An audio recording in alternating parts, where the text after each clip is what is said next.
is a champion. Akazvipira kuti munyika medu mene shandu. Ndikubatsira kutenda the effort yaanoita anobva kugwera kutenda munyika yose.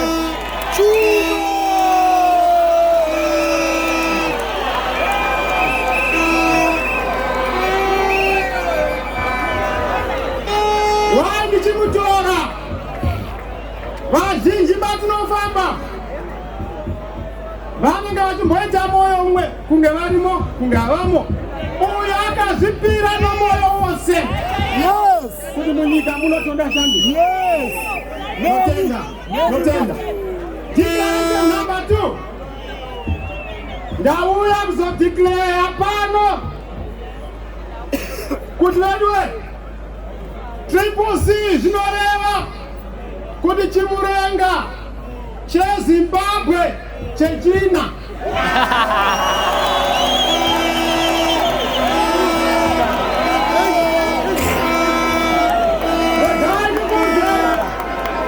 Chokutanga chakaitwa the first chimurenga.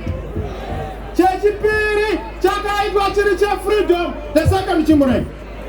Chechitatu changa chine zvimwe zvaitinetsa asi changa chakatikoshera ivhu kuti ridzoke kumwana weZimbabwe. I unreservedly agree with the land reform minus the other challenges of violence.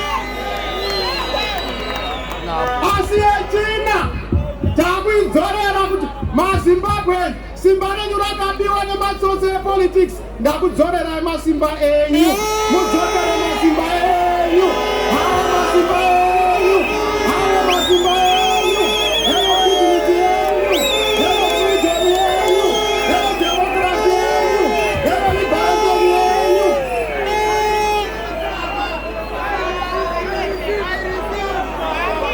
Ndosaka ndauya kutaura pachimurenga chechina, chimurenga chemasitizeni. Ndo chimurenga chokupedzisira. Hamuchaitwa zvechimurenga munova kuti mufaro ndo chine chimurenga. Hamuchaitwa zvechimurenga nekuti mabasa anenge akutsvaga vanhu kwete kuti hapana basa. Aiwa ndokudza ndipei muone handipirini kwete zvevamwe ndorova mangwanani.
Declaration yandauya kuzoita.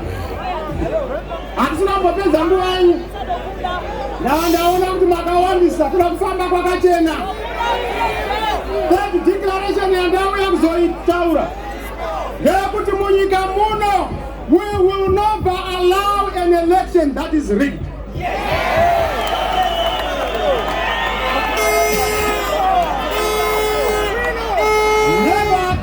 An election going to be rigged. Never again is a 2018 going to be repeated. Ndiko kumberi vamwe motevera. Hakuna election anodiwa munyika muno.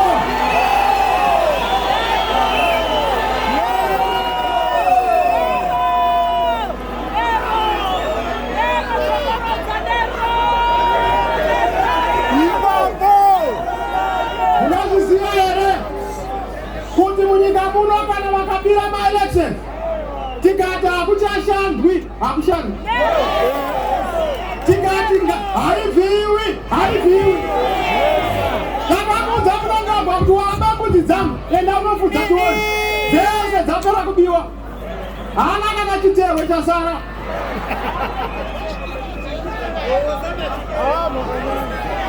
ndimbaone kumwe ndimba hani wini chete unovaona varungu vati mhanya kuya muno nemari China ikuya muno nemari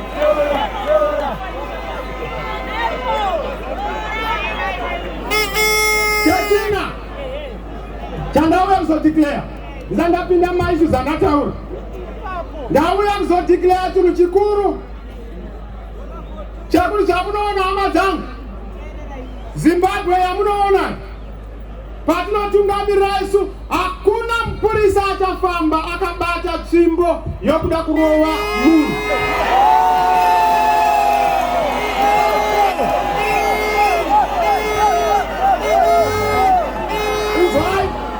patinopinda isu hatisweri mapurisa edu ari pamaroad block kwane madigital camera kwakuti anonzi digital policy mapurisa ngagare mukamba atioreva kubira vamwe ngarukuni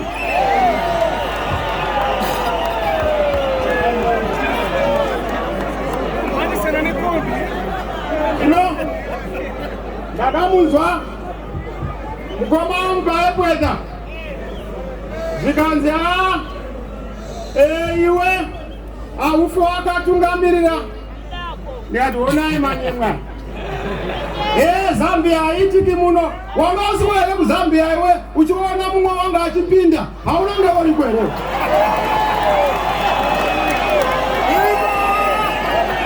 waidei kuZambia kana Zambia asingagoni kuitika muno waidei iko manje manyemwe mukazi wari wapinzwa basa wafunga kuti ndiwo wabasa racho vamwe sauchati kuti vapinde basa ndiwe ani unotaura kuti hamupindi muhofisi ndiwe wava hofisi yacho manje umu ndiri kumupinda uchida usingade